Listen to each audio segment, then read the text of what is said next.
दिल पे जख्म खाए ड्रामा बहुत ही इंटरेस्टिंग बन चुका है क्योंकि सवेरा और सबात ने मिलकर जो प्लान बनाया था ये लोग इस प्लान में कामयाब हो जाते हैं। सारी के सारी असलियत जो है वो फिर से शफा की कमाल के सामने आ जाती है। क्या कमाल अब जहां पर शफा को तलाक दे देगा, नताशा के ऊपर कौन सी मुसीबत आएगी, उस्मान कैसे जो वो नताशा को घर से धक्के देकर बाहर निकालेगा, ये सब कुछ आज के हिस्से में बताएंगे। कि जितनी भी घटी हरकतें होती हैं वो सारी की सारी कामयाब होती जा रही हैं और सबसे जो बड़ी कमजोरी शफा की यही है कि इसने जो वो सवेरा के ऊपर यकीन करके बैठी हुई है। अब उसे इस बात का अंदाजा हो जाएगा जब इसके सामने सवेरा की असलियत आएगी। सवेरा सारी की सारी जो प्लानिंग होती है वो सबात को बताती है कि हम बेशक के साथ राब्ता करते हैं और उससे आकर कहते हैं कि भाई आप ऐसा करें कि हमारे घर में आ जाएं और शफा की सारी असलियत जो सबके सामने खोल कर रख दे। तो नताशा जो वो इनकी बात मान लेती है। अब नताशा तो सब कुछ सच समझना शुरू कर देती है कि भाई शफक और उस्मान की आपस में जो वो राब्ता होता है, एक दूसरे के साथ मुलाकात भी करते हैं। हालांकि अब कुछ अरसा हो गया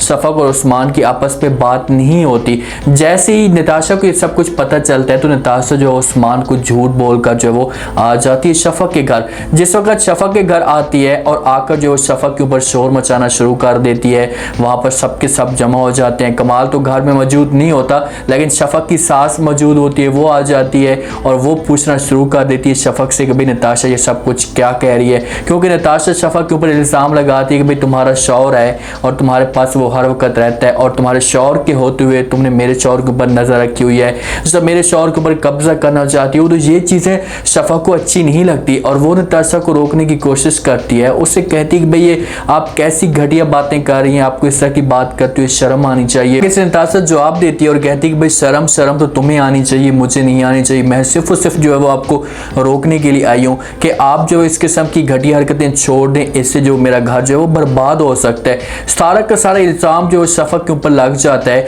और शफक की सास शफक को मुखातिब करती है। उस वक्त वो शफक की साइड कर रही होती है, नताशा को रोकने की कोशिश करती है कि भाई आप जो है शफक के ऊपर इस तरह के इल्ज़ाम ना लगाएं क्योंकि आपके पास कोई सबूत ही नहीं है। तो शफक से जब पूछती है शफक की सास तो शफक वहां पर इनकार करती है, अपनी सास को कहती है कि भाई ये झूठ बोल रही है, मेरा उस्मान के साथ कोई भी ताल्लुक नहीं है और ना मैंने उसके साथ कभी बात की है। लेकिन शफक के पास मोबाइल नहीं होता। अब शफक और उस्मान की जो वो कभी बात तो होती होगी और ये सब कुछ जो सबात को पता है। सबात के पास उस्मान का नंबर भी मौजूद है। इतने पे जब गेम बिगड़ जाती है तो वहां पर सबात आती है और सबात जो नताशा को रोकने की कोशिश करती है, अपनी सास को भी रोकती है। सास नताशा को ये कह रही होती है कि चुपचाप इज्जत से यहाँ से चली जाए वरना मैं सिक्योरिटी वाले को बुलाऊंगी और आपको जो वो धक्के देकर बाहर निकाल देगी। लेकिन सबात आती है और सबात अपनी सास को चुप कराती है, उसे कह दी कि भाई नताशा जो बातें कह रही है हो सकता है ये बातें सच भी हों, हमें जो वो कुछ सबूत लाने पड़ेंगे, जो हमें इसकी बात को गौर से सुनना पड़ेगा। सब नताशा की बात को गौर के साथ सुनते हैं और सारी की सारी जो कहानी होती है अब आ जाती है शफक के ऊपर। सबात ये गेम खेलती है। अब इन लोगों को इस बात का पता तो है कि भाई इन दोनों के आपस में काल पे बात होती थी बाद में से पहले, अब भी हो सकता है कि इनके आपस में बात होती हो। इसी वजह से सबात जो वो डिमांड रखती है और कहती है भाई चलो ठीक है, हम ना शफक की बात सुनते हैं और ना ही हम नताशा की बात सुनते हैं। हम ऐसा करते हैं कि शफक का जो मोबाइल है उसमें जो वो नंबर देखते हैं कि भाई सबसे पहले जो और सबसे ज्यादा कॉलें किसकी आई हुई हैं। मोबाइल जो शफक के पास मौजूद नहीं होता, कमरे के अंदर मोबाइल पर होता है। जो सबात जो वो बुलाती है नुकरानी को, मोबाइल लेकर आती है, उसके बाद जो वो शफक के सामने मोबाइल खड़ी कर देती है कि भाई आप इसको लॉक खोलें। शफक जो वो डर से लॉक खोल रही होती है। यहाँ पर शफक को पता है कि मैं पकड़ी जाऊंगी। जिस वक्त लॉक खोलती है और सबात को उसी नंबर का पता होता है उस्मान का, और फौरन जब वो उस्मान के नंबर पे कॉल करती है। जिस वक्त उस्मान के नंबर पे कॉल करती है आगे से उस्मान जो वो कॉल उठाता है और फौरन जो वो पहला नाम भी वो शफक का लेते हैं कि हाँ शफक बोलो आप क्या कहना चाहती हैं। नताशा भी साथ में खड़ी होती है। शफक का जो पसीने होते हैं वो छूट जाते हैं। अब जहाँ पर शफक मुकम्मल तौर पर पकड़ी गई है, सारे के सारे जो सबूत होंगे या जितनी भी गवाहियाँ देने की कोशिश करेगी शफक, तो कोई भी इसकी बात के ऊपर यकीन नहीं करेगा और सबात भी बोलेगी हाँ भाई क्या कहना चाहती हो, कोई गवाही देना चाहती हो या कोई अपने सबूत जो वो रखना चाहती हो तो रख सकती हो, अभी भी आपके पास टाइम है। नताशा वहाँ पर इसे बातें सुनाकर चली जाएगी, इसके ऊपर ताने भी देगी और इसकी सास को भी बातें सुनाएगी कि भाई आपकी इज्जत है और किसी और के साथ चक्कर चला रही है, उसके साथ मिलती भी है और आपको इस बात का जरा भी एहसास नहीं है। नताशा सबकी और इनकी कुत्ते वाली करके जाएगी, ये बड़े अब परेशान हो जाएंगे। सास का जो चेहरा होगा वो गुस्से से लाल पीला होगा और वो सारा जो इल्ज़ाम होगा वो शफक के ऊपर लगा देगी। उससे कहेगी कि भाई पहले तुम्हारे भाई ने डाका डाला, उस्मान के साथ तुम्हारा चक्का जो वो पकड़ा गया, अब जो फिर भी तुम जो वो मेरे बेटे को इतना बड़ा धोखा दे रही हो या इस घर के साथ फ्रॉड कर रही हो। अब तुम्हारे लिए बेहतर ये है कि तुम यहाँ से जो वो चलती बनो। जिस वक्त कमाल आएगा और कमाल की जो माँ होगी वो कमाल के सामने यही डिमांड रख देगी, उससे कहेगी भी आप ऐसा करें कि इसे इस घर से निकालें, ये लड़की हमें इस घर में नहीं चाहिए। कमाल पूछने की कोशिश करेगा तो सारी स्टोरी सबात और यहाँ पर इसकी माँ खुलकर इसे बता देंगे।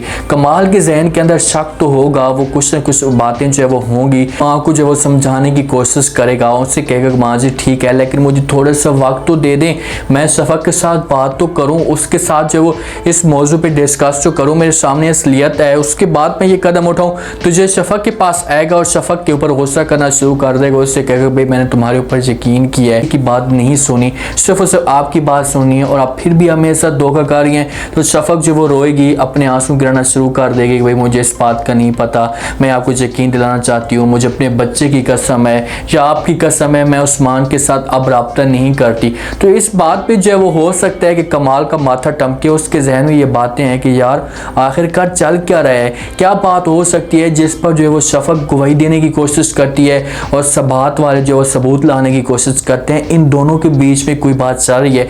और इसी बात पे जो वो कमाल शफक की सैड करना शुरू कर देगा, वो सबात को अपनी माँ को इनकार कर देगा कि भाई शफक को मैं इस घर से नहीं निकाल सकता। नताशा जाती है ना घर, उसके बाद जो वो उस्मान को जब पता चलता है, क्योंकि नताशा उस्मान को झूठ बोलकर जाती है कि भाई मैं किसी शॉपिंग के लिए जा रही हूँ या अपनी माँ के साथ मुलाकात करने के लिए जा रही हूँ, तो उस्मान इजाज़त दे देता है। लेकिन बाद में उसे पता चल जाता है, कॉल के जरिए भी पता चलता है, और उसके बाद ये भी हो सकता है कि शफक को वो बाद में कॉल करे कि भाई तुमने उस वक्त मुझे कॉल की थी लेकिन बात नहीं की थी, क्या वजह है। तो उस वक्त उस्मान को सब कुछ पता चल जाता है। तो उस्मान जो नताशा के ऊपर गुस्सा करता है, उसे कहता है भाई तुम शफक के घर गई थी। नताशा आगे से जवाब देती है, उससे कहती कि अच्छा तुम्हें शफक ने बता दिया है। हाँ मैं उसके घर गई थी, मैं सिर्फ और सिर्फ चेक करना चाहती थी आपके साथ, इसी वजह से झूठ बोला था।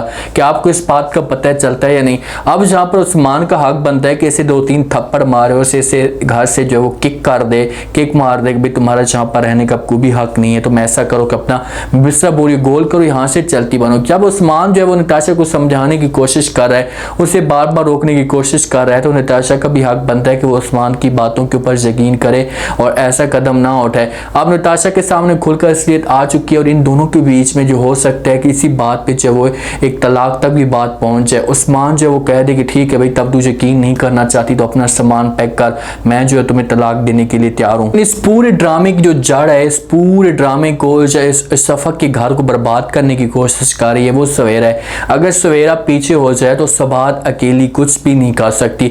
सारा जो घर को बर्बाद करने की कोशिश कर रही है वो सवेरा ही कर रही है और इस तरीके से जो वो शफक का घर बर्बाद होता जा रहा है। अब देखना चाहिए कि सवेरा की असलियत आती है तो क्या शफक जो है इसे माफ कर देगी। उम्मीद है आज का रिव्यू, आज का ये टीजर आप लोगों को पसंद आया होगा। आपने कमेंट सेक्शन में अपनी कीमती लास्ट में बताएंगे आपको क्या लगता है कि क्या नेक्स्ट एपिसोड में जो है वो अब शफक के साथ क्या होगा, क्या कमाल जो है इसे घर से धक्के देकर बाहर निकाल देगा या कमाल इस जगह पर इसकी जो है वो फेवर करेगा। मेरी राय तो यही है कि कमाल इसके साथ खड़ा हो जाएगा और शफक को किसी भी सूरत में घर से बाहर नहीं निकालेगा। आप लोग क्या कहते हैं, अपनी कीमती राय का लाजमी इज़हार करें और चैनल को लाजमी सब्सक्राइब कर दें। अपना खास ख्याल करें, दुआ में याद रखें। मुझे इजाज़त, अल्लाह।